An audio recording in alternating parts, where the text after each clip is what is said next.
Something different today. Look at this. It's a German cushion bread. I hope I said that right. Otherwise known as Koo Koo Bread. It's got some wild ingredients, but it worked out. It's yummy. It tastes great. So let's make it right now.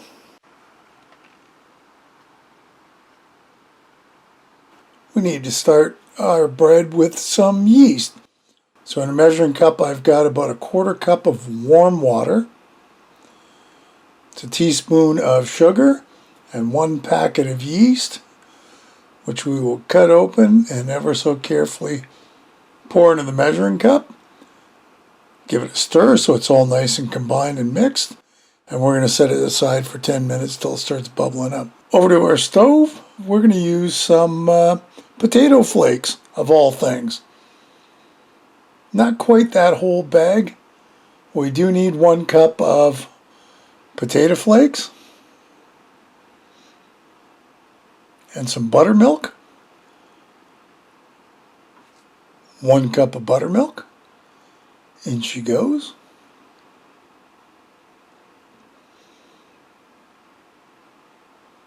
Next up, a little bit of salt. Teaspoon of salt. 2 tablespoons of vegetable oil.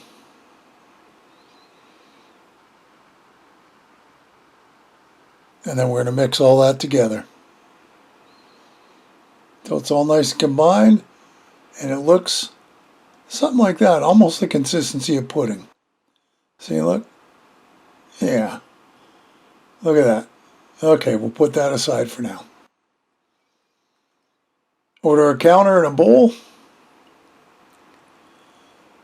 That instant potatoes, I actually put my finger in to make sure it was usable.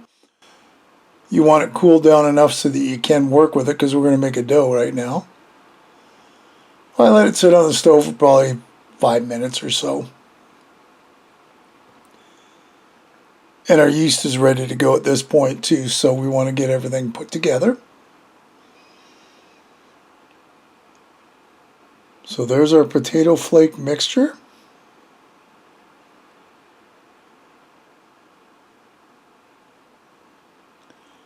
Two eggs, nice and beaten. Bring our bowl over and in they go.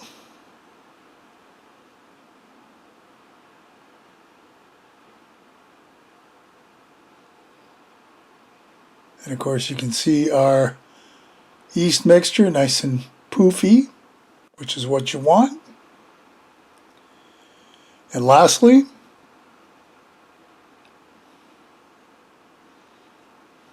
one tablespoon of baking powder.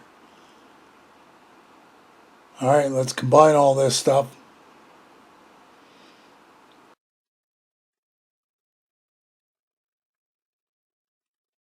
Looks good.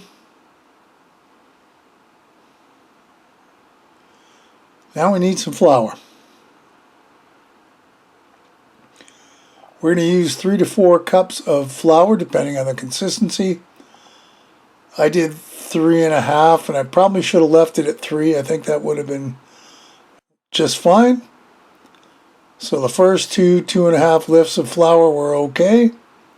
Combined really well. The last one was, see, it looks like it's almost the right consistency right there. I put another cup-ish of flour, and then of course we combined it all. Now it still did poof up when I let it sit. Maybe not as much as it might have. I'm not sure. I'm going to have to make this again just to find out. So I got sick of using my spatula, so I went for the hand method. It seemed to work a little better. Here's our pan. We're going to give it a little spray. Nice square pan. The original recipe I had made 2 of these. So it was for a lot of people. It said it was for 30 to 40. Holy jeez. So I've halved it, and honestly, it made a lot. So if you're only looking for a few people, you could half this recipe again and still have plenty. Okay, let's bring that dough over. You can see there, I'm going to try and form it into I don't know if I'm going to make it into a loaf or at least kind of, yeah, I think we'll leave it at that. Get a towel and we're just going to let it rise on its own. Nice, somewhat warm spot for a couple hours. Meanwhile, into another measuring cup. If I measure that out right, that should be half a cup of white sugar. In the neighborhood.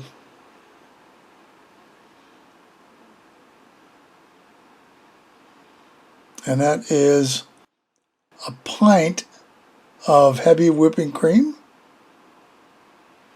And we're going to mix that together. So this is actually ends up being a sweet bread by the time we're done. Into a little bowl. That's not quite a quarter cup of sugar. And a teaspoon of cinnamon, because we're going to make cinnamon sugar with that.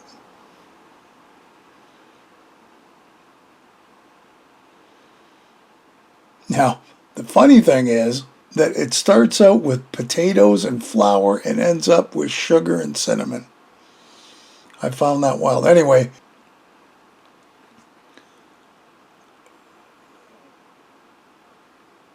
here we are at the 2-hour mark, and you can see how the dough has definitely risen. It's gotten bigger.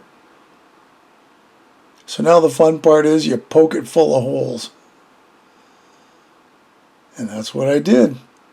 All over the place. Now we're going to take our whipping cream mixture and pour it into each of the holes. And once I'm done pouring into the holes, I still have lots of whipping cream left over. So you can see how it's spilt onto the floor of the pan. I'm just trying to cover up the Koo Koo bread with as much as I can. I don't want it swimming. So do the best we can. And there's our cinnamon sugar. I had just enough to cover the top. Worked out beautiful. Absolutely.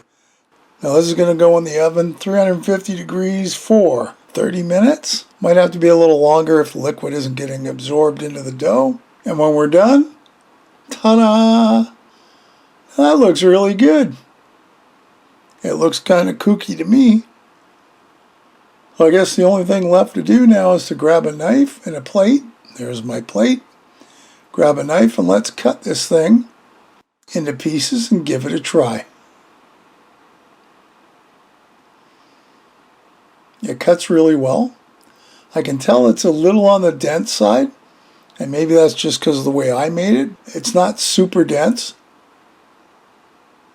but it's nice. It's really nice flavor to it. So there's our one piece. We'll cut out the other piece in a sec. And there you go. There's Koo Koo bread on the plate. Yeehaw, doesn't that look nice? Now, of course, you need a fork to eat it with, or just pick it up and eat it like a slice of bread, your choice. And there you go, Koo Koo bread. Hey, another great recipe. I hope you'll give it a try. Leave me a comment below, one way or the other. Listen, if you haven't subscribed, hit the subscribe button and hit the bell, because that'll tell you the next time I upload a video. Feel free to share this and any of my other videos. And thanks for stopping by and watching. We'll see you next time. Bye-bye.